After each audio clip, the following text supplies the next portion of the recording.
चली गई। तो कंस ने जब ये बात सुनी तो कंस तो वसुदेव को मारने के लिए तैयार हो गया। उसने तलवार निकाली और कहा कि वसुदेव को मार देंगे, वसुदेव ने मेरे साथ छल किया है।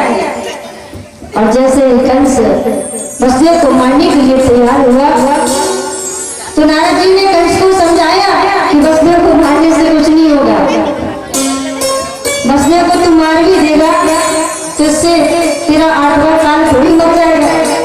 तू वसुदेव को मार देगा और वो कृष्ण है ना, वो आकर के तुझे मार देगा। इसलिए वसुदेव को मारने से कोई लाभ नहीं है, काल तो तेरा कृष्ण है, इसलिए तू कृष्ण को मारने की बात सोच। कृष्ण जब मर जाएगा तो तुझे फिर कोई भय नहीं रहेगा। तो आज कंस विचार करने लगा कि मैं कृष्ण को किस उपाय से मारूं, किस उपाय से कृष्ण को मारा जाए। तब कंस के ब्राह्मणों ने कहा कि तुम धनुष यज्ञ करो, इस यज्ञ से यजमान की आयु बढ़ती है और शत्रु जितने भी होते हैं उसका विनाश हो जाता है। लेकिन एक बात है, अगर यज्ञ के आरंभ में 5 दिनों के भीतर कोई विघ्न आता है तो उससे यजमान की मृत्यु हो जाती है, उससे यजमान मर जाता है। तो कंस थोड़ा ये बात सुनकर के घबराया, लेकिन कंस के पहलवान उसी समय आ गए। कंस के पहलवानों ने कहा, राजन तुम चिंता मत करो, कृष्ण तुम्हारे पास आ भी नहीं पाएगा, उसे हम रास्ते में ही मार देंगे, चिंता करने की कोई बात नहीं। तुम तो बस कृष्ण को किस उपाय से मारा जाए बस उसकी बात सोच। आज कंस ने कृष्ण को मारने का विचार किया और कंस ने यज्ञ के बहाने नंद बाबा के पुत्र सहित आमंत्रण भेजने की बात सोची और अक्रूर जी को बुलाया। अक्रूर जी से कहा कि जाओ नंद बाबा के साथ दोनों बालकों को लेकर आओ, कृष्ण और बलराम को। और ये अक्रूर जी बंदर भक्ति के आचार्य हैं। अक्रूर जी कन्हैया के रिश्ते में चाचा लगते हैं, वसुदेव के मित्र हैं। तो आज अक्रूर ने पहले तो मना किया कि हम नहीं जा सकते, तो कंस कहने लगा अगर तुम मेरा काम नहीं करोगे तो हम तुझे दंड देंगे। तो अक्रूर ने विचार किया कि मैंने सुना है कि कन्हैया भगवान है। कंस ने कई राक्षसों को भेजा और कृष्ण ने उन सबको मार दिया। वो तो 1000 हाथ वाला है। इस दुष्ट कंस के हाथ से मरने से अच्छा है मैं परमात्मा के शरण में चला जाऊं। आज अक्रूर जी वृंदावन जाने की तैयारी करते हैं। सोने के रथ को आज कंस तैयार करवाता है, अक्रूर जी को देता है और कहता है अक्रूर जी सोने के रथ पर कृष्ण बलराम को बिठा कर के लाना। और जब सोने के रथ पर कृष्ण बलराम को नंद बाबा बैठा हुआ देखेंगे तो नंद बाबा प्रसन्न हो जाएंगे, आनंदित हो जाएंगे। अक्रूर जी ने रात्रि को मथुरा में बिताई। सुबह होते ही स्वयं रथ को लेकर के वृंदावन को चल दिए। वृंदावन को जब अक्रूर जी जाते हैं तो आज अक्रूर जी प्रातः काल सुबह निकलते हैं, लेकिन अक्रूर जी को पहुंचते पहुंचते वृंदावन में शाम हो जाती है। क्यों? क्योंकि अक्रूर जी बंधन भक्ति के आचार्य हैं। जब अक्रूर जी जाते हैं मथुरा की ओर, मथुरा से वृंदावन की ओर, तो रास्ते में भगवान का भजन करते जाते हैं, भगवान का चिंतन करते जाते हैं कि कन्हैया वैसे मेरा बस्ती में चाचा लगता है, क्या मेरा कन्हैया मुझे चाचा कहकर के पुकारेगा? अगर कन्हैया ने एक बार मुझे चाचा कहकर के पुकार दिया तो मेरा जीवन धन्य हो जाएगा। अक्रूर जी सोचते हैं जिस जीव का परमात्मा आदर नहीं करते हैं उस जीव का कल्याण नहीं होता है, उस जीव का जीवन धन्य नहीं होता है। तो अक्रूर जी अपने मनोरथ को करते हुए जाते हैं, क्या कन्हैया मुझे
आज गुरु जी भगवान के नाम का कीर्तन करते जाते हैं। आज गुरु जी जैसे ही ब्रजभूमि में पहुंचते हैं, ब्रजभूमि में जैसे ही अक्रूर जी कदम रखते हैं तो आज पहुंचते पहुंचते अक्रूर जी को शाम हो जाती है। गोधूल बेला में अक्रूर जी ने जैसे ही वृंदावन में प्रवेश किया तो आज अक्रूर जी ने क्या देखा? भगवान गौओं को लेकर के गौशाला में गए तो आज भगवान गौओं के पीछे पीछे नंगे पैर दौड़ते हैं। अक्रूर जी ने कन्हैया के चरण चिन्हों को देखा तो चरण चिन्हों को देख करके अक्रूर जी की आंखों में आंसू आ गए। अक्रूर जी कहने लगी कि लाला यहाँ पर नंगे पैरों घूमता है और मेरा जीवन तो देखो, मुझे तो देखो, मेरा अपने बेसर के जा रहा है और कन्हैया यहाँ वृंदावन में नंगे पैर घूमता है। मेरा तो जीवन ही व्यर्थ है, मैं रथ पर जा रहा हूँ। अक्रूर जी ने कन्हैया के चरणों के चिन्हों को देखा। अक्रूर जी ने आज रथ त्याग दिया, रथ से नीचे कूद पड़े और कन्हैया के चरण चिन्हों को प्रणाम कर दिया। प्रणाम करते करते गिरते समझते आज यहाँ अक्रूर जी ने गौशाला के पास ही प्रवेश किया। इधर सुखदेव जी महाराज कहते हैं जब तक भगवान कन्हैया वृंदावन में रहे तब तक भगवान ने 3 काम नहीं किए। जानते कौन से? भगवान जब तक वृंदावन में रहे भगवान ने कभी अपने केस नहीं बोला। जब तक भगवान वृंदावन में रहे दूसरा काम भगवान ने ये नहीं किया कि भगवान ने कभी राजसी वस्त्र धारण नहीं किया। क्यों? क्योंकि कन्हैया के मित्र गरीब थे। कन्हैया सोचता था अगर मैंने राजसी वस्त्र धारण कर लिए तो मैं अपने मित्रों के साथ कैसे खेलूंगा। मेरे मित्रों को भी लगेगा कि काश मेरे पास भी ऐसे वस्त्र होते। तो आज मित्रों के कारण कन्हैया राजसी वस्त्रों का त्याग कर देते हैं। भगवान कन्हैया अपने मित्रों से इतना प्रेम करते हैं कि जब तक वृंदावन में रहते हैं तब तक राजसी वस्त्र नहीं पहनते हैं। और तीसरा काम भगवान ने ये किया कि भगवान जब तक वृंदावन में रहे भगवान ने कभी पैरों में जूते चप्पल नहीं पहने। एक दिन जब भगवान श्याम सुंदर गौओं को चराने के लिए जा रहे थे तो मैया यशोदा ने छोटे छोटे कन्हैया के लिए पगरखी बनवाए थे, लाला के लिए छोटी छोटी जूतियां बनवाई थी। जब कन्हैया गौओं को चराने के लिए जा रहे थे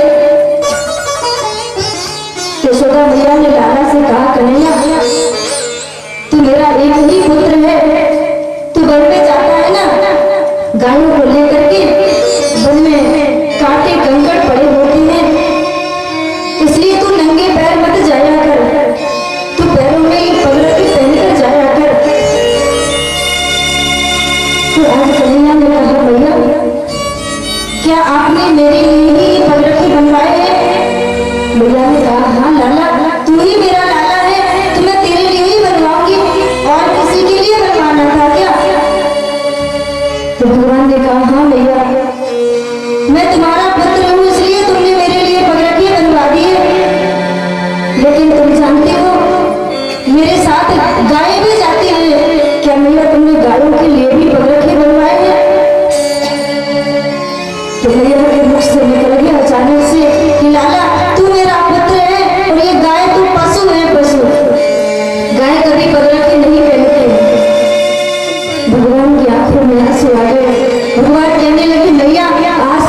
गौशाला में भगवान ने अक्रूर जी को चाचा के उधर के पुकारा, चाचा जी आप आ गए, कन्हैया का प्रणाम स्वीकार करें।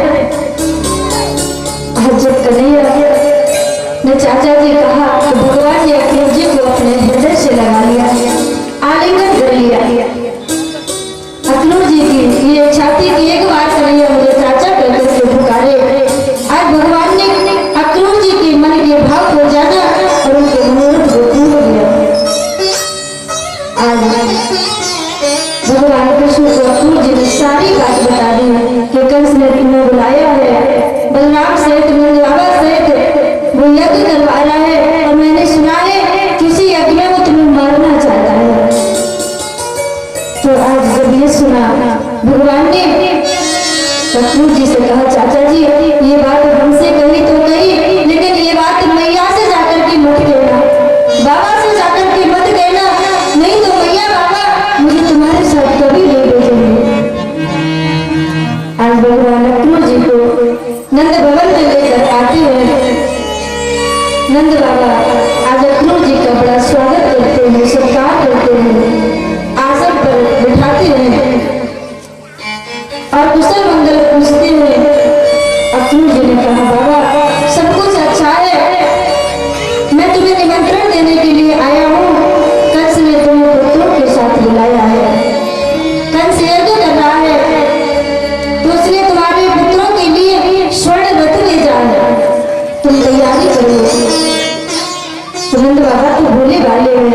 नंद बाबा ने विचार किया कि मैं प्रतिवर्ष कंस के खजाने में कर जमा करने जाता हूँ, तो कंस मेरे पुत्रों को बड़ा प्रेम करता है और कंस रस्ते में मेरे पुत्रों को मामा भी लगता है और मामा भांजों का प्रेम बड़ा टूट होता है, बड़ा अच्छा होता है। आज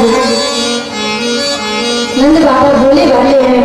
नंद बाबा कंस की कुचाल को समझ नहीं पाते हैं। आज ये बात जैसे मैया यशोदा के पास पहुंचती है, यशोदा मैया आज नंद बाबा के पास आती है और कहते हैं नंद बाबा से कि मैंने सुना है कि तुम मेरे पुत्रों को लेकर के मथुरा जा रहे हो। बाबा ने कहा, हाँ यशोदा, अक्रूर जी हमारे पुत्रों को लेने आए हैं। यशोदा ने कहा, बाबा तुम्हें जाना है तो जाओ, मैं अपने पुत्र को आपके साथ नहीं भेजूंगी। मेरा पुत्र के सिवा कुछ भी नहीं है, मैं अपने कन्हैया के बिना एक पल भी जिंदा नहीं रह सकती हूँ।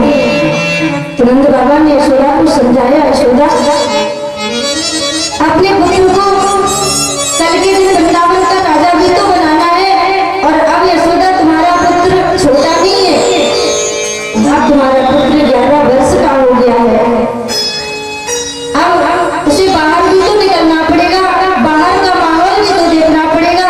जब तक इसे कोई समाज की जानकारी नहीं होगी तब तक ये वृंदावन का राजा बनने की योग्य कैसे होगा। इसलिए यशोदा तुम अपने मोह का त्याग करो, कन्हैया को मेरे साथ भेज दो।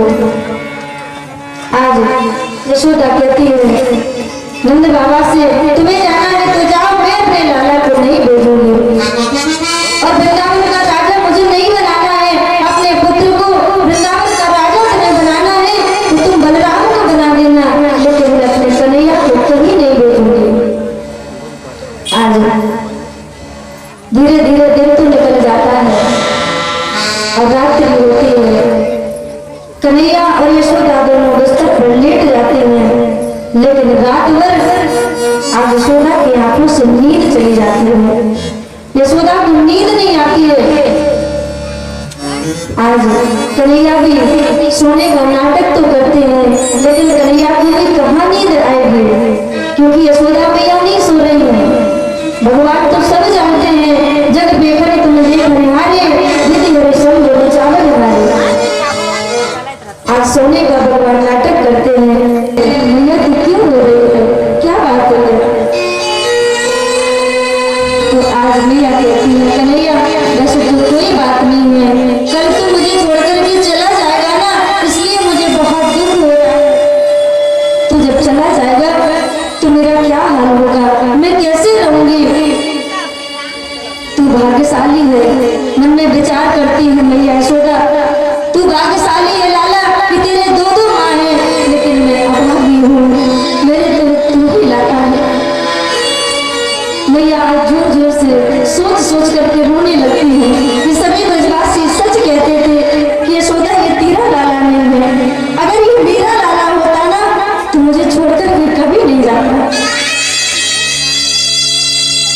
आज यशोदा मैया आंखों के आंसू भगवान पोंछते हैं और आज यशोदा मैया भगवान कन्हैया के आंसू को पोंछती है। बड़ी सुंदर झांकी है,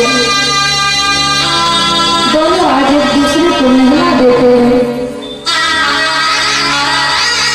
आंसुओं से एक दूसरे को नहला देते हैं और रोते रोते पूरी रात गुजर जाती है। उनसे प्रातः काल होता है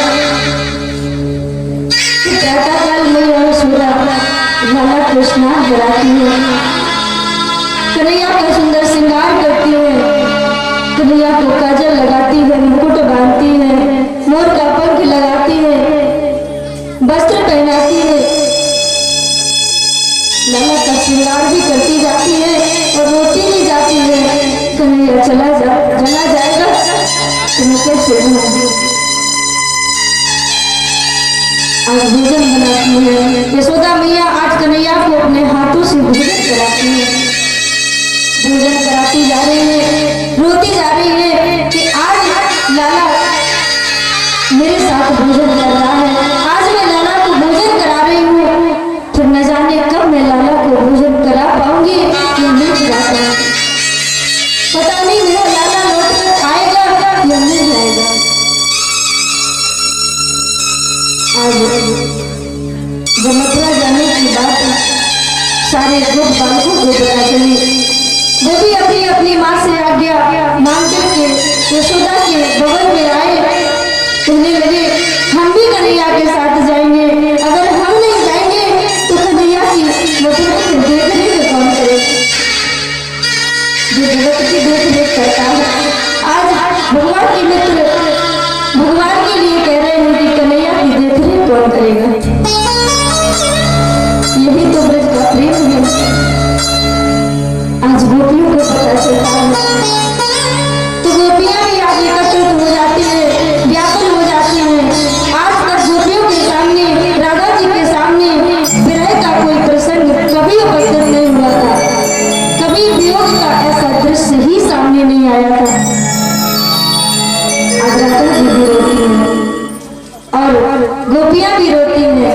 आज गोपियां अक्रूर जी से भिड़ जाती है और अक्रूर जी से कहती है, अक्रूर जी तुम्हारा नाम अक्रूर किसने रख दिया, तुम तो क्रूर नजर आते हो, तुम्हें जरा भी दया नहीं आई, तुम मेरे प्राण धन को लेने के लिए आए हो, अगर तुम्हें मेरे प्राण लेने हो तो तुम मेरे प्राण ले लो, लेकिन मेरे प्राण धन को लेकर के मत जाओ, मेरे कन्हैया को मुझसे दूर मत करो।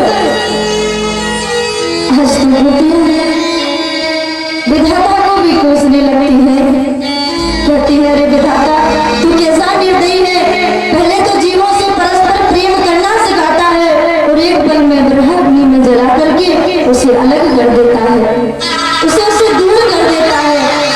क्या तेरे हृदय में दया नहीं है, क्या तुझे दया नहीं आती है।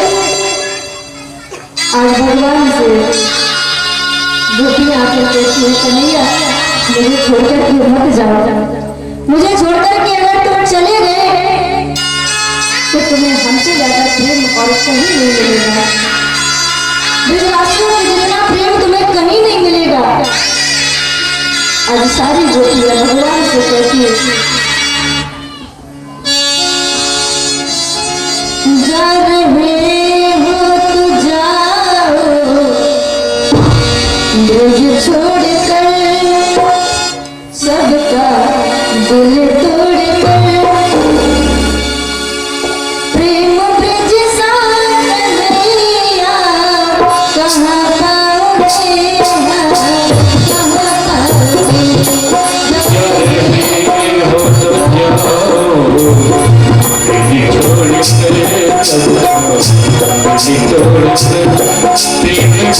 प्रेम कन्हैया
बोले बाके बिहारी लाल की, बोले आनंद कंद भगवान की।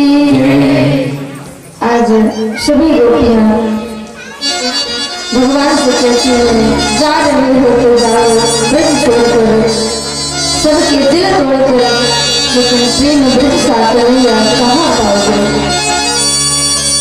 आज भगवान श्याम सुंदर सभी गोपियों को समझाते हैं, गोपियों आज तक मैं तुम सबके साथ नाचता रहा, लेकिन इसका मतलब ये नहीं है कि मैं सबके के कान में कहती हूँ राधे तुम तो जानते हो कि पृथ्वी पर कितने असुर बढ़ गए हैं, मुझे उनका विनाश करके पृथ्वी का भार हल्का करना है। अगर तुम इस तरह से रहोगे तो फिर मेरा जाना मुश्किल हो जाएगा। आज भगवान लक्ष्मण जी से कहते हैं, अब रथ को आगे बढ़ाओ।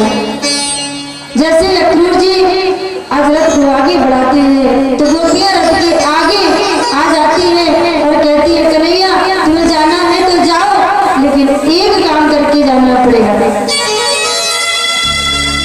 आज भगवान ने कहा गोपी कौन सा काम, तो गोपियों ने कहा कि अगर तुम जाना चाहती हो तो मेरे ऊपर से रथ को निकाल कर जाना पड़ेगा। अगर तुम मेरे ऊपर से रथ को निकाल कर के जा सकती हो तब मैं तुम्हें नहीं रोकूंगी। आज भगवान बहुत समझाते हैं कि मैं जल्दी ही वापस आऊंगा, गोपियों तुम चिंता मत करो। तो आज गोपियां पूछती हैं कन्हैया कब आओगे, तो आज भगवान कहते हैं हम परसों वापस आ जाएंगे। आज सभी गोपियां जब ये समझ लेती हैं कि भगवान हम जाने वाले हैं तो गोपियां भगवान को विदाई की सुनाती है और कहती है कन्हैया तुम जा तो रहे हो, लेकिन जाकर के मुझे भूल मत जाना, मुझे भुला मत देना। आज गोपियां कहती है मेरी दैयो ना, मेरी दैयो ना खबरिया बिसारे, यशोदा जी के प्यारे ललना, मेरी दैयो ना खबरिया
यशोदा जी के प्यारे ललना मेरी मैया की दूध पतवारी यशोदा जी के प्यारे ललना मेरी मैया हरिया सारे यशोदा जी के प्यारे ललना मेरी मैया हरिया पिसारी यशोदा जी के प्यारे ललना प्यारे ललना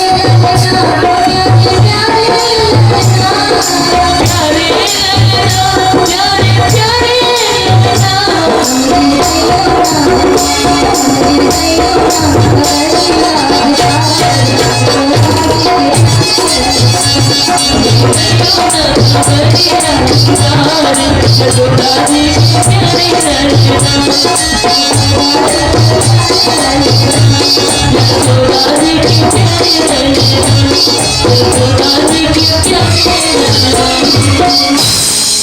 बोले बाकी बिहारी लाल की। आज गोपियों ने कहा कन्हैया जाते गए हो लेकिन मुझे भुला मत देना। आज भगवान कहती है सूरज जी से चाचा जी रथ को आगे बढ़ा लो, ये गोपियां ज्यादा रोएंगी ना तो मेरा जाना मुश्किल हो जाएगा, मैं जा नहीं पाऊंगा। जैसे रथ आगे को बढ़ा, जब रथ आगे को बढ़ने लगा इधर गोपियां रो रो करके मूर्छित हो गई। इधर यशोदा मैया की मूर्छा जागी। यशोदा मैया दौड़ी कि कन्हैया कहाँ गया है, कन्हैया कहाँ गया है। दूर देखा मैया ने कि लाला का रथ आगे जा रहा है। आज मैया यशोदा चिल्लाने लगी, लाला रुक जा, लाला रुक जा, तू मुझे छोड़कर के मत जा, लाला मुझे भी अपने साथ ले चल, लाला थोड़ा रुक जा, मैंने अभी ठीक से तुझे देख नहीं पाया है। आज यशोदा मैया को जैसे ही दौड़ती हुई भगवान देखते हैं तो भगवान की आंखों में आंसू आ जाते हैं। भगवान चलते हुए रथ से नीचे कूद जाते हैं और आकर के दौड़ करके यशोदा मैया को अपने हृदय से लगा लेते हैं। आज मैया यशोदा कन्हैया के सिर पर हाथ फेर के कहती है, लाला तू मुझे छोड़कर के क्यों जा रहा है? क्या लाला तू मुझे इसलिए छोड़कर जा रहा है क्योंकि मैंने तुझे ऊपर से बांध दिया था? लाला तू उस बात को भूल जा, मैं तुझसे क्षमा मांगती हूँ लेकिन तू मुझे छोड़कर के मत जा। आज कन्हैया कहते हैं, माँ मैं वो बात तो कब का भूल गया, ये तो कौन सी बात लेकर बैठ गई? तू मेरी माँ है, तू मुझे मार सकती है, मुझे बांध सकती है, मुझे उस बात का बिल्कुल बुरा नहीं लगा। यशोदा मैया कहती है, कन्हैया आज तक मैंने एक बात तुझसे छिपा रखी थी, मैंने तुझे वो बात कभी नहीं बताई, लेकिन आज जब तू मुझे छोड़कर के जा रहा है तो मेरी एक बात सुनकर के जा। आज भगवान कहते हैं, माँ कौन सी बात है? यशोदा मैया कहती है, लाला तू जानता है तू मुझे छोड़कर के क्यों जा रहा है? भगवान ने कहा, माँ क्यों? यशोदा मैया कहती है, लाला तू मुझे छोड़कर के इसलिए जा रहा है कि तू मेरा पुत्र नहीं है, तू देवकी का पुत्र है। भगवान ने ये बात सुनी, भगवान ने कहा, मैं देवकी का पुत्र हूँ? मैया ये तू क्या कह रही है, मुझे तो पता ही नहीं है। यशोदा मैया कहती है, लाला आज तक मैंने तुझे ये बात नहीं बताई क्योंकि आज तक ऐसा कभी प्रसंग ही नहीं आया, लेकिन सच्चाई तो सच्चाई होती है। अगर तो मेरा लाला होता ना तो मुझे छोड़कर के कभी नहीं जाता। लाला तू भाग्यशाली है कि तू एक माता को छोड़कर के जाएगा, कन्हैया तो तुझे मथुरा में दूसरी माता मिल जाएगी। लेकिन कन्हैया मेरे लिए तो तू ही जीवन है, मेरे लिए तो तू ही इकलौता पुत्र है। तू मुझे छोड़कर के चला जाएगा तो मेरा क्या होगा? तू भाग्यशाली है, तेरे दो माँ है, मैं अभागी माँ हूँ कि मेरे तू एक ही लाला है और तू भी मुझे छोड़कर के मथुरा जा रहा है।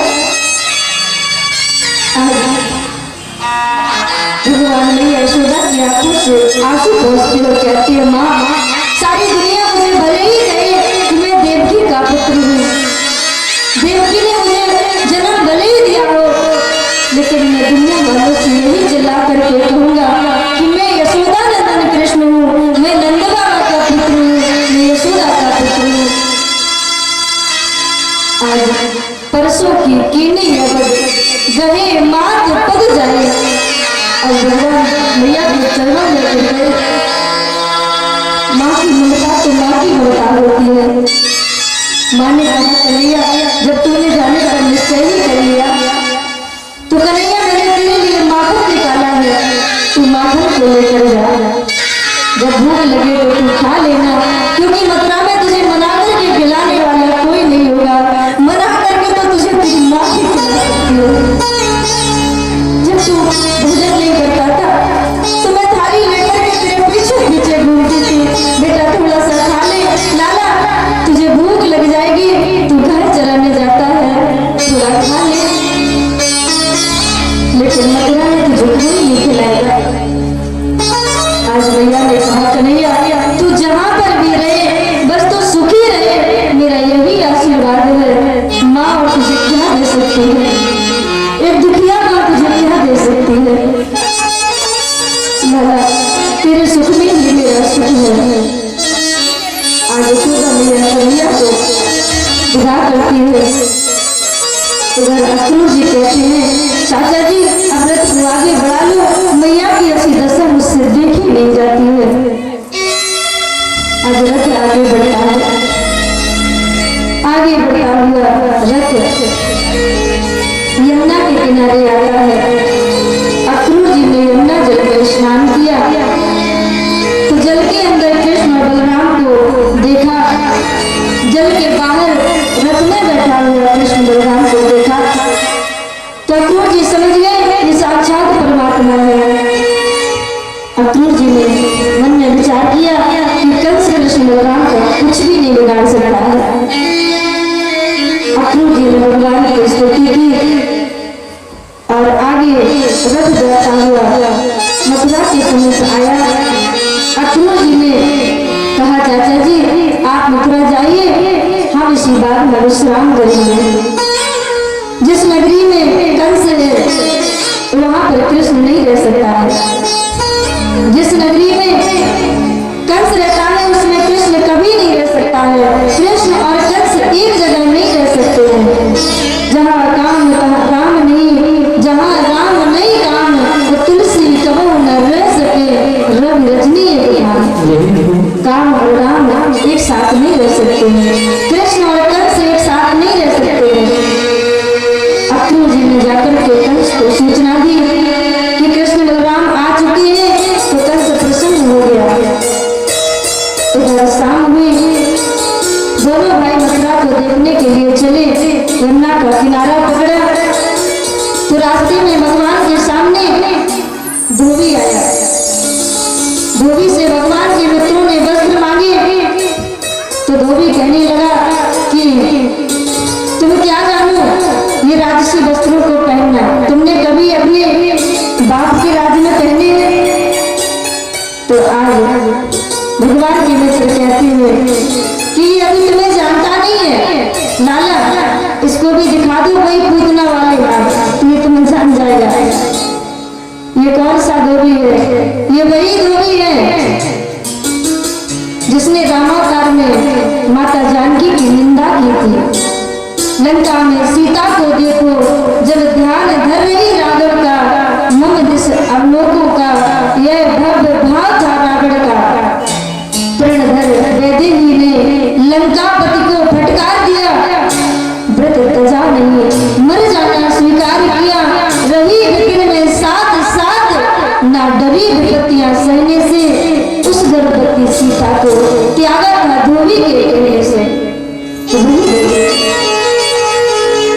आज उसने कहा कि हम तुम्हें वस्त्र नहीं देंगे, तो मित्रों ने कहा, लाला इसको भी दिखा दो पूतना वाले हाथ। आज धोबी कहता है, तुम मुझे जानते हो मैं कौन हूँ? तो भगवान ने कहा, कौन हो? तो बोले, रजत मैं धोबी हूँ, मैं कंस का धोबी हूँ। भगवान के मित्र कहते हैं कि तेरा नाम रजक है तो अब तू हो जा सजग। भगवान ने आज जोर से एक थप्पड़ मारा गाल में, तो वो बवंडर की तरह घूम गया और घूम करके पृथ्वी पर गिर गया। उसका गोविंदाय नमो नमः हो गया। आगे भगवान वस्त्रों को लेकर के, वो वस्त्र बहुत बड़े बड़े थे, भगवान के मित्रों को नहीं आ रहे थे, तो भगवान के मित्रों को लेकर के दर्जी के यहाँ गए। दर्जी ने सबको वस्त्र सिल करके पहनाए, भगवान के मित्रों के नाप के बनाए, भगवान के नाप के बनाए और सबको दर्जी ने वस्त्रों को सिलकर पहनाया। भगवान की पूजा की। आगे भगवान ने मित्रों से पूछा और कोई कमी है? तो मित्रों ने कहा कन्हैया वस्त्र तो मुझे मिल गए, लेकिन एक माला और मिल जाती तो हम सच्चे ब्रजवासी बन जाते। तो आज भगवान मित्रों को सुदामा बाली के घर लेकर जाते हैं, वो सबको माला पहनाता है और भगवान की पूजा करते हैं। इसके बाद भगवान ने पूछा और कोई कमी? तो मित्रों ने कहा लाला कपड़े भी मिल गए और नाप के भी हो गए, माला भी गले में पड़ गई, अब थोड़ा सा चंदन और मिल जाता तो हमारी शोभा बढ़ जाती। तो आगे भगवान बढ़े। आगे मथुरा के राजमार्ग पर कुब्जा दासी मिल जाती है, जो कंस की दासी है, रोज कंस को चंदन लगाने जाती है। उसके 3 अंग टेढ़े थे। आज भगवान ने कहा उस कुब्जा से कि आज तुम मुझे चंदन लगा दो, आज तुम मेरी शोभा बढ़ा दो, तो आज मैं तुम्हारी शोभा बढ़ा दूंगा। और भगवान ने आज उस कुब्जा से सुंदरी कहा। तो कुब्जा ने मन में विचार किया, आज तक तो मुझे यहाँ कंस के राज में किसी ने सुंदरी नहीं कहा, लेकिन ये सुंदरी कहने वाला कौन आ गया? आज भगवान को देख करके ये मंत्रमुग्ध हो गए। भगवान ने आज कुब्जा के पैरों पर पैर रखा और थोड़ी में हाथ लगाया। तो बलराम जी ने कहा लाला ये तो क्या कर रहा है पराई स्त्री के साथ? तो आज बलराम जी ने बहुत रोका, लेकिन कन्हैया नहीं माने। तो बलराम जी ने तो अपनी आंखें बंद कर ली, कुआं में गिरो, जो जस करो सो तो सब जैसा करोगे वैसा भरोगे। और आज भगवान ने कुब्जा के ठोड़ी में हाथ लगाया और कुब्जा के ठोड़ी में जोर से झटका मारा। आज कुब्जा सुंदरी बन जाती है, प्रभु को चंदन लगाती है, प्रभु की शोभा बढ़ाती है और आज ये सुंदरी हो जाती है। आज बलराम जी जैसे आंखें खुलती है, बलराम की दृष्टि उस सुंदरी पे पड़ती है, तो बलराम को देख करके वो घूंघट डाल लेती है। तो बलराम कहते हैं अभी तो ये घूंघट खोलकर खड़ी थी, अब इसने मुझे देख करके घूंघट क्यों डाल लिया? तो भगवान के मित्रों ने कहा दाऊ भैया तुम इतना भी नहीं जानती हो कि इसने अपने लाला को पति बना लिया, तो तुम रिश्ते में जेठ लगती हो, तो जेठ को तो मुझे ढकना ही पड़ेगा। आज भगवान ने कुब्जा पर कृपा की। आगे भगवान सभी दुकानदारों को, सभी व्यक्तियों को दर्शन देते हुए जाते हैं, सब पर कृपा करते हुए जाते हैं। और जहाँ पर धनुष रखा होता है कंस का, वहाँ पर भगवान रंगशाला ढूंढते ढूंढते पहुँच जाते हैं। वहाँ सबके देखते देखते भगवान धनुष उठा लेते हैं, उठा करके आज धनुष के टुकड़े कर डालते हैं, जैसे रामावतार में भगवान ने धनुष को तोड़ा था। गोस्वामी जी कहते हैं लेत चढ़ावत खेचत गाड़े, लेत चढ़ावत खेचत गाड़े, लेत चढ़ावत खेचत गाड़े, लेत चढ़ावत खेचत गाड़े, लेत चढ़ावत खेचत गाड़े, लेत चढ़ावत खेचत गाड़े,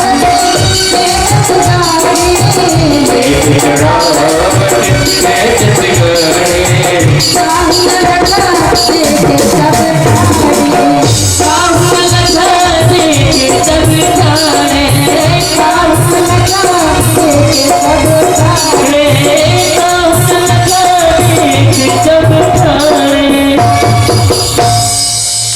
आज भगवान ने धनुष धनुष का खंडन किया और भगवान नंद बाबा के पास आए।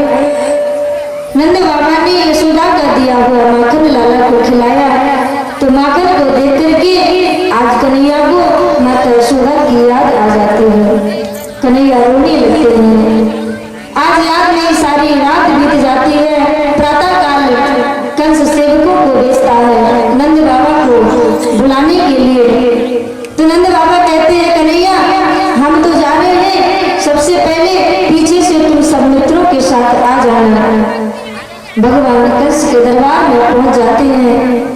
उधर भगवान मित्रों के साथ जाते हैं और आगे सभी भक्तों को दर्शन देते हुए जाते हैं। सभी भगवान का दर्शन करके मोहित होते हैं।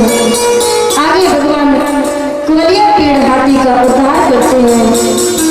इसके बाद भगवान आगे रंगशाला में आते हैं। रंगशाला में भगवान ने के रूप को सभी ने देखा। भगवान रंगशाला में आज पहलवानों के साथ युद्ध करते हैं। पांच पहलवान आज भगवान के साथ युद्ध करते हैं।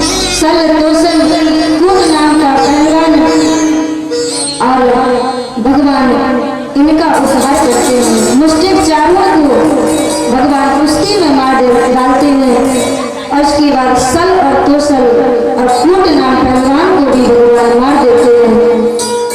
शेष पहलवान जब बचते हैं वो विचार करते हैं कि जब कन्हैया ने इतने बड़े बड़े पहलवानों को मार दिया तो फिर हमारी गिनती किसमें है। इसलिए जान बची लाखों पाए, वो तो अपनी जान बचा करके भाग जाते हैं। कंस की मृत्यु अब निकट आ रही है। आज कंस उल्टा सीधा भटकने लगता है। इन लड़कों को मार दो, बसदेव का वध कर दो। और अगर कंस पहलवानों को मारते हुए, कंस के पहलवानों को भगवान मारते हुए कंस के सिंहासन पर पहुंचते हैं और पहुंच करके कंस के केशों को भगवान पकड़ लेते हैं और कहते हैं कंस मामा मैं आ गया हूँ, मैं ही तुम्हारा भांजा हूँ, मैं ही देवकी का 8वां पुत्र हूँ, मैं तुझे मारूंगा। तो कंस कहता है लाला मुझे छोड़ दे, मुझे बहुत दर्द हो रहा है, मैं तेरा मामा हूँ, तू मेरा भांजा है। तो भगवान कहते हैं कंस मामा उस समय को याद कर जब तूने मेरी मैया देवकी के केशों को पकड़ा था। मेरी मैया देवकी चिल्ला रही थी भैया मुझे छोड़ दो, भैया मुझे छोड़ दो। तब तुमने मेरी माँ के उन शब्दों को नहीं सुना था। अब मैं तेरी एक बात नहीं सुनूंगा, अब मैं तुझे मार दूंगा। आज भगवान ने कंस के केशों को पकड़ा और कंस ने सिंहासन, कंस को भगवान ने सिंहासन से नीचे पटक दिया और नीचे जैसे कंस गिरा तो कंस का मुकुट गिर गया और कंस जब नीचे गिरा तो कंस बेहोश हो गया। उस सिंहासन से ऊपर से ही भगवान ने छलांग लगाई, ऊपर से ही आज भगवान कूद पड़े कंस के छाती पर। वैसे तो ये तुम्हारा हो ही गया था, लेकिन भगवान जब छाती पर कूद पड़े तो थोड़े से प्राण बचे थे ना, उनका भी गोविंदा नमो नमः हो गया। बोले कंस निकंदन भगवान की। आज जब कंस का वध हो गया तो कंस के भाइयों को बलराम ने मार दिया। आकाश मार्ग में देवताओं ने दुंदुभियां बजाई, पुष्पों की वर्षा की। भगवान ने कंस के केस पकड़े, सारी मथुरा में घसीटा और भगवान ने अपने हाथों से कंस का अग्नि संस्कार किया। इधर कंस की जय जयकार होने लगी। सभी मथुरावासी कंस की जय हो, कृष्ण की जय हो, बलराम की जय हो। तो आज कंस के जयकारे तो बंद हो जाते हैं और कृष्ण के जयकारे शुरू हो जाते हैं। तभी तो कहा जाता जाकी सरकार भाई की जय जयकार। कुछ देर पहले कंस के जयकारे लग रहे थे और कंस मर गया तो कृष्ण के जयकारे लगने लगे। आज मेरा देवकी को पता चला कि मेरे लाला ने कंस को मार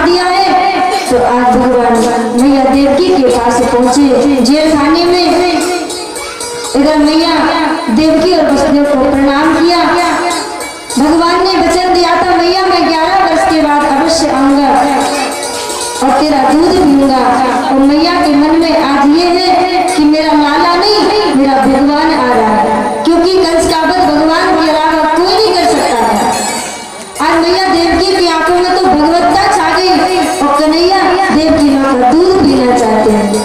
भगवान ने विचार किया, मैया की आंखों में तो भगवान बैठ गया और मुझे मैया का दूध पीना है, अब मैं क्या करूं? भगवान तो बड़ी चतुर है। भगवान जेल खाने में आए और भगवान ने कहा देवकी से, माँ मैं आ गया हूँ। तो जैसे भगवान ने माँ शब्द कहा तो आज देवकी की आंखों में जो भगवान बैठा था ना, वो भगवान दूर चला गया और मैया देवकी के हृदय में ममत्व उमड़ पड़ा। आज ममता का भाव आ गया, इस तरह में दूध जलने लगा मैया देवकी के। आज भगवान ने प्रणाम करके मैया देवकी को अपने गले से लगा लिया। मुझे बाकी बिहारी लाल की आज भगवान ने आज मैया देवकी और वसुदेव को बंधन से मुक्त किया, उग्रसेन को बंधन से मुक्त किया और मथुरा के गद्दी पर पुनः उग्रसेन को बिठाया। आज नंद बाबा ने भगवान कन्हैया से वृंदावन चलने को कहा तो भगवान ने कहा, बाबा तुम सब जाओ, अभी अभी मैंने कंस को मारा है, अभी अभी मैंने राजकाल को संभाला है, हम 2-4 दिन के बाद वापस आ जाएंगे। आज भगवान ने अपने मित्रों को वस्त्र आभूषण भेंट में दिए और नंद बाबा को विदा किया। आज नंद बाबा विचार करते हैं कि मैं वृंदावन में जाकर की यशोदा से क्या कहूंगा। आज इधर नंद बाबा वृंदावन आए, लेकिन नंद बाबा के मुख से कोई शब्द नहीं निकला। यशोदा ने तो बहुत पूछा, तो आज यशोदा देख करके समझ गई कि मेरा लाला वापस नहीं आया। रो रो करके उनका बुरा हाल हो गया।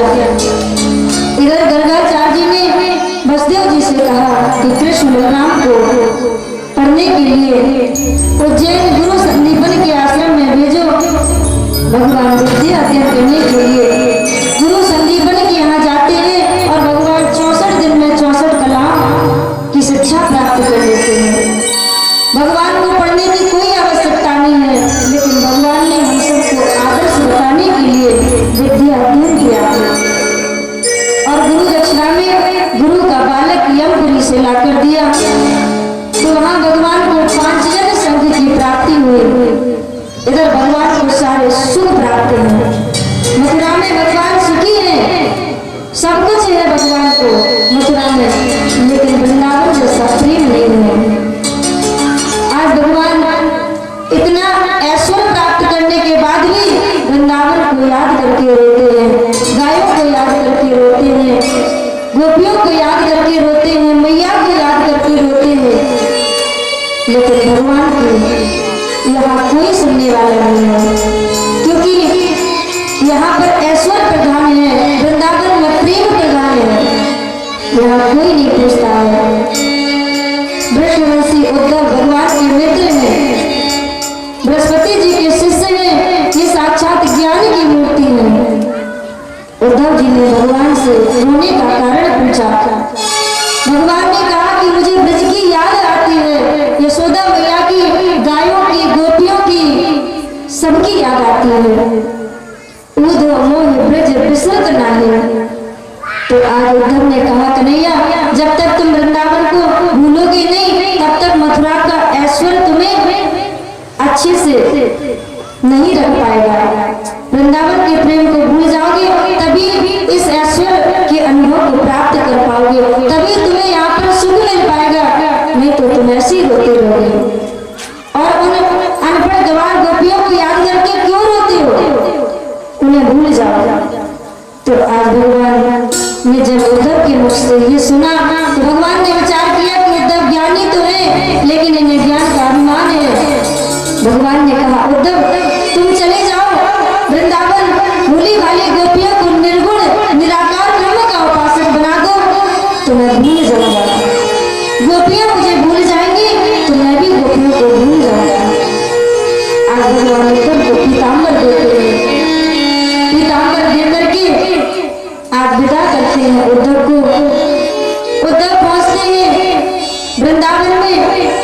वहाँ गोपियों को ज्ञान देते हैं। कहते हैं गोपियों से कि जो कन्हैया है ना वो साक्षात परमात्मा है, साक्षात ब्रह्म है, वो सब जगह है, इसलिए उसे भूल जाओ, तुम निर्गुण निराकार का चिंतन करो, निर्गुण निराकार का ध्यान करो। तो गोपियाँ कहती है कूदो मन ना भये 10-20, एक हो तो गयो श्याम संग, अब को आराधे ईश। दूसरे ईश्वर का चिंतन करने के लिए दूसरे मन की आवश्यकता होती है, लेकिन मेरे पास तो एक ही मन था, वो भी आज भगवान के साथ चला गया है। आज उद्धव जी कहते हैं वो ब्रह्म है, वो परमात्मा है, वो निर्गुण है। और गोस्वामी जी कहते हैं बिनु पग चले सुने बिनु काना, बिनु पग चले सुने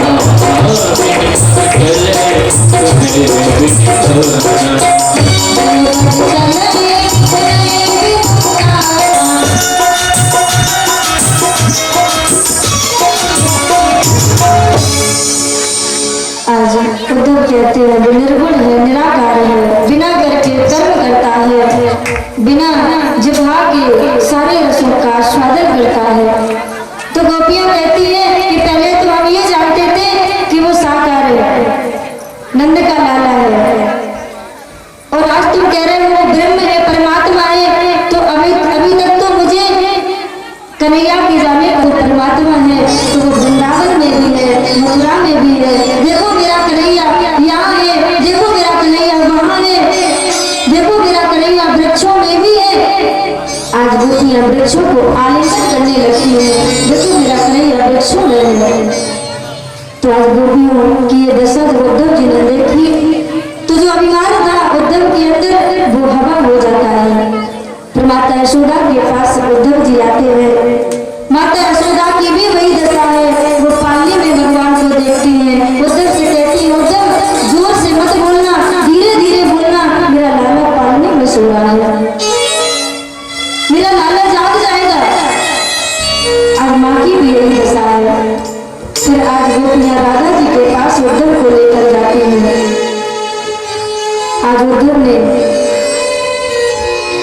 अपना परिचय राधा जी को दिया।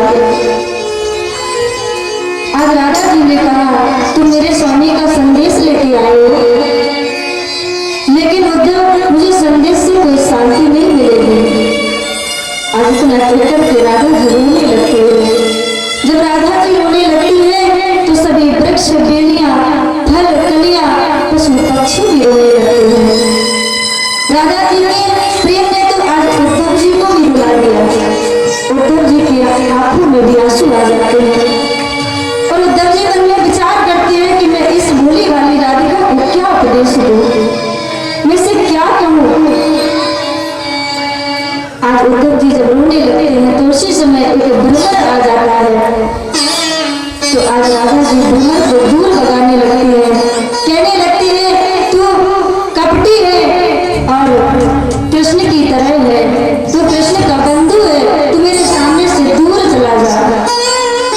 आज उद्धव जी कहते हैं राधे तुम कृष्ण को कपटी मत कहो, वो तो दया के सागर है। राधा जी कहती है अरे उद्धव तुम कब से जानते हो कृष्ण को, मैं तो उनकी जन्म जन्मांतर की दासी हूँ, तुम उनके विषय में क्या जानते हो। कृष्ण स्वार्थी था, तभी तो सुग्रीव का पक्ष लेकर के रामावतार में उसने बाली का वध किया था। वो कपटी है, अगर वो कपटी नहीं होता तो मुझे छोड़कर के वो कभी नहीं जाता, तभी तो मुझे छोड़कर के चला गया। उद्धव जी ने कहा राधा मुझे क्षमा कर दो, राधिके मैंने तुम्हारा अपराध किया है, लेकिन जब अपराध किया था राधिके तब मैं अज्ञानी था, लेकिन अब मुझे ज्ञान हो गया है। राधा कृष्ण एक ही है, आज मैंने प्रत्यक्ष देख लिया है। आज राधा जी ने उद्धव जी के सर पर हाथ रखा, जैसे ही हाथ रखा तो आज उद्धव जी को संपूर्ण ब्रजमंडल में राधा कृष्ण का दर्शन हुआ, वृंदावन में दर्शन हुआ। राधा जी के साथ में कृष्ण लीला कर रहे हैं। उद्धव ने सोच लिया कि कृष्ण यहाँ वृंदावन में भी है, कृष्ण मथुरा में भी है, कृष्ण कभी वृंदावन को छोड़कर गए ही नहीं है।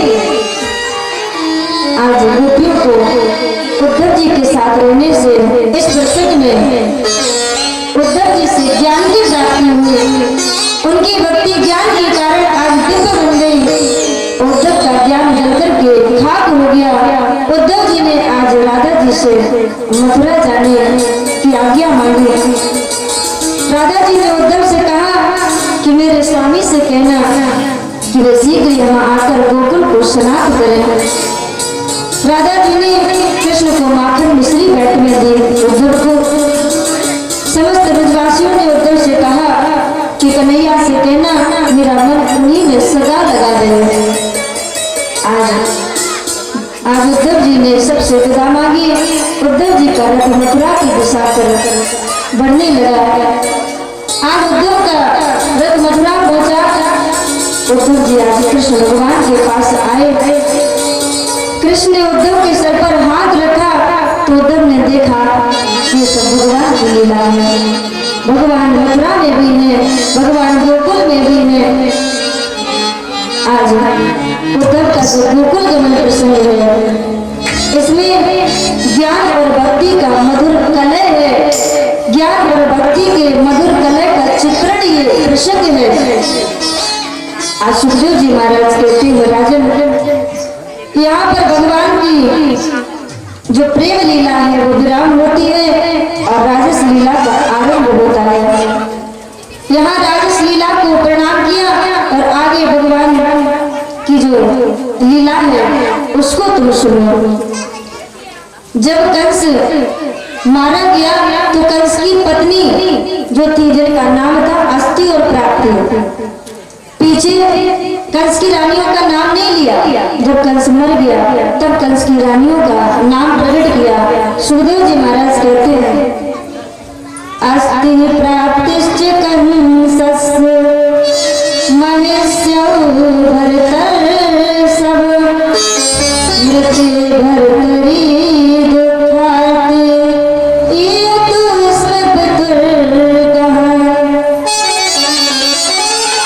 जब कंस मारा गया तो कंस की रानी अस्ति और प्राप्ति जरासंध के पास पहुंची, अपने पिता के पास, और पिता के पास जाकर के सारी सूचना बताई। कहा पिताजी कृष्ण ने कंस को मार दिया। और कैसे मारा आप पूरा परिचय बताते हैं। कहती है कंस की रानी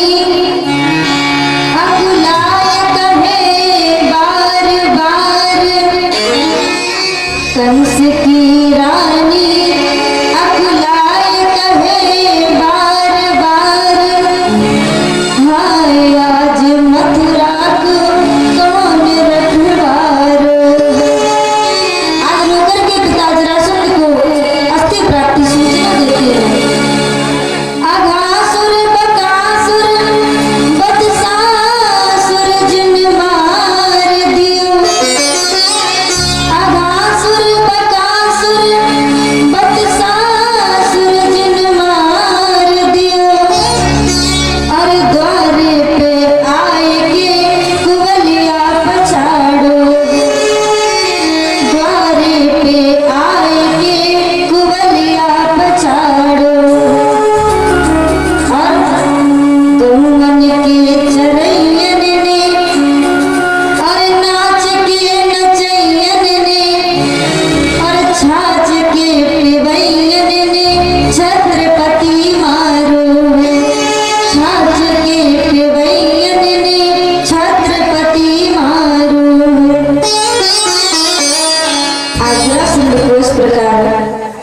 कंस की रानी सूचना देती है कि कृष्ण ने कंस को मार दिया। उसी समय जरासंध ने 23 अक्षौणी सेना लेकर मथुरा पर आक्रमण कर दिया।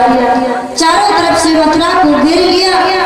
कृष्ण बलराम दोनों युद्ध करने के लिए मथुरा से बाहर निकले तो आज तभी आकाश मार्ग से 2 रथ आए। एक पर चक्र और धनुष आदि रखा था, दूसरे पर हल और मूसल रखा था। बलराम ने हल और मूसल लेकर के जरासंध की सेना से युद्ध किया और भगवान श्याम सुंदर ने चक्र से सभी जरासंध की सेना को परास्त किया। जरासंध इस युद्ध से पराजित होकर के भाग गया। फिर भी उसने 17 बार मथुरा पर आक्रमण किया और भगवान ने 17 बार संपूर्ण सेना को परास्त किया। 18वीं बार जरासंध और कालियावन दोनों ने आक्रमण किया तो भगवान का कालियावन से युद्ध हुआ। तो युद्ध में भगवान भाग खड़े हुए, पीछे से कालियावन खदेड़ता हुआ आया। भगवान ने एक गुफा में प्रवेश किया और उस गुफा में जाकर भगवान ने देखा एक पुरुष सो रहा है। तो भगवान ने पीतांबर से उसको ढक दिया और उधर कालियावन पीछे से आया। उसने सोते हुए पुरुष को एक जोर से लात मारी। उसने सोचा कि कन्हैया वैसे भी चोर है, तो ये छुप करके आकर के यहाँ लेट गया पीतांबर उड़ करके, और भगवान को समझ करके कालियावन ने जोर से लात मारी तो वो पुरुष जाग पड़ा। और जैसे ही आज उसने कालियावन को देखा तो उसकी नेत्र अग्नि से जल करके वो कालियावन भस्म हो गया। सुखदेव जी महाराज ने कहा कि ये कौन था? राजा परीक्षित ने पूछा ये कौन था? बोले ये मुस्कुंद जी महाराज थे। आज अंदर जाकर के मुस्कुंद जी महाराज ने भगवान की स्तुति की और भगवान श्याम सुंदर से मुस्कुंद ने प्रार्थना की, दिखा दो सावरी सूरत तुम्हारी मेहरबानी है, दिखा दो सावरी सूरत तुम्हारी मेहरबानी है, दिखा दो सावरी सूरत तुम्हारी मेहरबानी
मुस्कुंद जी महाराज ने तस्य पंचा भवन पुत्रा कन्या काच वरानन।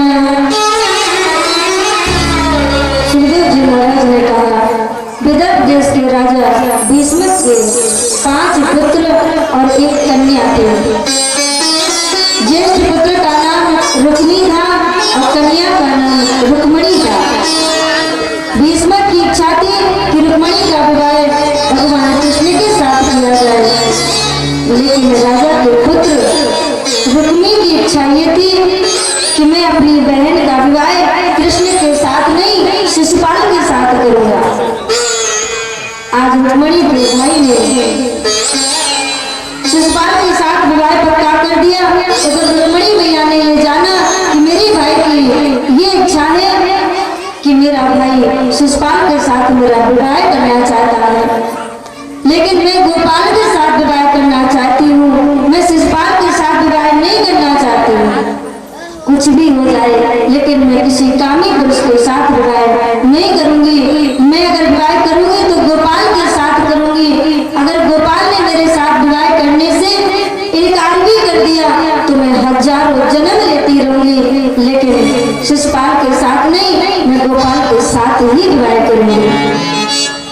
आज रुक्मी ने शिशुपाल को बारात लेकर आने का निमंत्रण दे दिया। इधर जब रुक्मणी मैया ने जाना तो रुक्मणी मैया व्याकुल हो गई। इन्होंने सुदेव नाम के ब्राह्मण को बुलाया और 7 श्लोकों में बड़ा सुंदर पत्र लिखा। श्रुत्वा गुणान् भुवन सुंदर शृण्वतां ते निर्विश कर्ण विवरे हरतोंगतापम्। और ऐसा पत्र लिखा 7 श्लोकों में जैसे मानो गागर में सागर भर दिया गया। आज रुक्मणी मैया ने सुदेव नाम के ब्राह्मण को पत्र दिया। कहते हैं प्रेम की भाषा कभी पत्र में नहीं लिखी जा सकती है, लेकिन रुक्मणी मैया ने बड़ा सुंदर प्रश्न किया और कहा, नाथ मैंने आपके गुणों को सुना है, आप बहुत सुंदर हैं।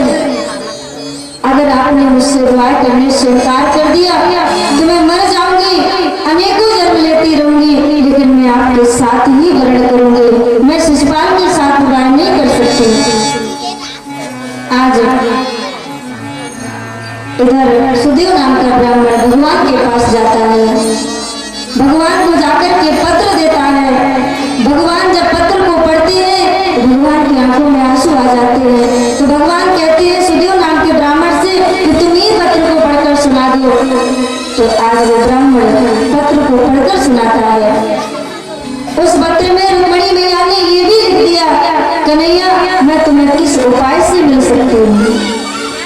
आज मैया ने लिखा कि मैं प्रतिदिन गौरी पूजा करने के लिए जाती हूँ, तुम मुझे वहीं पर ले जाना और तुम मेरा वहां से हरण कर ले जाना, मैं आपके साथ चलूंगी। आज भगवान ने यहाँ विदर्भ नगरी जाने का निश्चय किया। सुदेव नाम के ब्राह्मण को रथ में बिठाया, गौरी गणेश का ध्यान किया और आज भगवान का रथ एक रात्रि में ही विदर्भ नगरी पहुंच जाता है।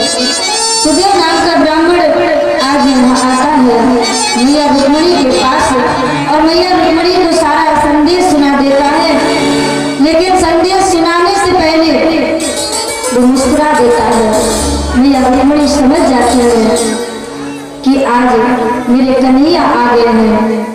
आज मैया रुक्मणी तैयार होती है, सखियों से कहती है मंगल गीत गाओ और मुझे ऐसा सजा दो कि मुझे श्याम सुंदर की दुल्हन बना दो।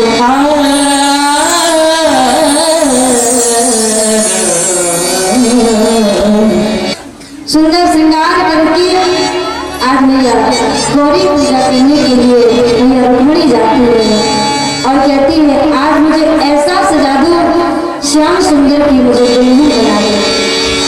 आओ मेरी सखियों मुझे मेहंदी लगा दो, मेहंदी लगा दो मुझे, ऐसी सजा दो मुझे श्याम सुंदर की दुल्हन बना दो। मुझे करकी दुल्हन बना दो।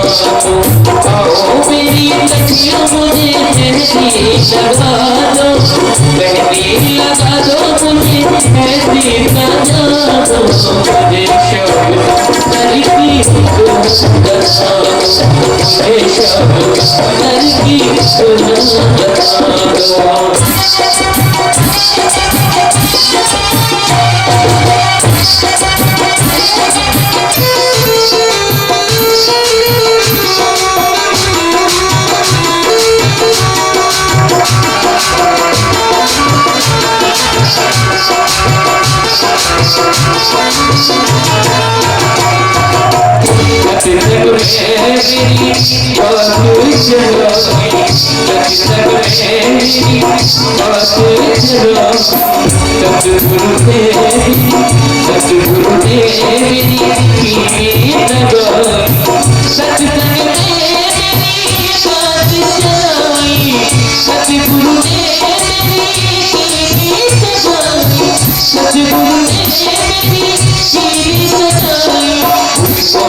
दुल्हन बना दो, मुझे करकी दुल्हन बना दो। आज भगवान रुक्मणी को लेकर द्वारका पहुंचे और द्वारका में आज विधिवत तरीके से ब्रह्मा जी के द्वारा मार्ग शीर्ष मास की शुक्ल पंचमी को भगवान का रुक्मणी के साथ सुंदर विवाह संपन्न हुआ। और इस विवाह में नंद यशोदा सभी सम्मिलित हुए। भगवान कृष्ण गए माता यशोदा को, नंद बाबा को, देवकी और वसुदेव को, सभी को लेकर आए और सभी के सामने आज भगवान ने विधिवत तरीके से वेद की बताई हुई रीति के अनुसार आज रुक्मणी के साथ विवाह किया। आज भगवान का विवाह संपन्न होता है। रुक्मणी भैया आज भगवान को माला पहनाती है और भगवान रुक्मणी को माला पहनाते हैं। सुंदर विवाह संपन्न होता है। बोलिए रुक्मणी महाराज भगवान की, बोलिए आनंद कंद भगवान की। आज भगवान की बड़ी सुंदर जाति है। सभी आज भगवान का सुंदर विवाह उत्सव मनाते हैं और सभी कहते हैं मेरे सरकार का दीदार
Krishna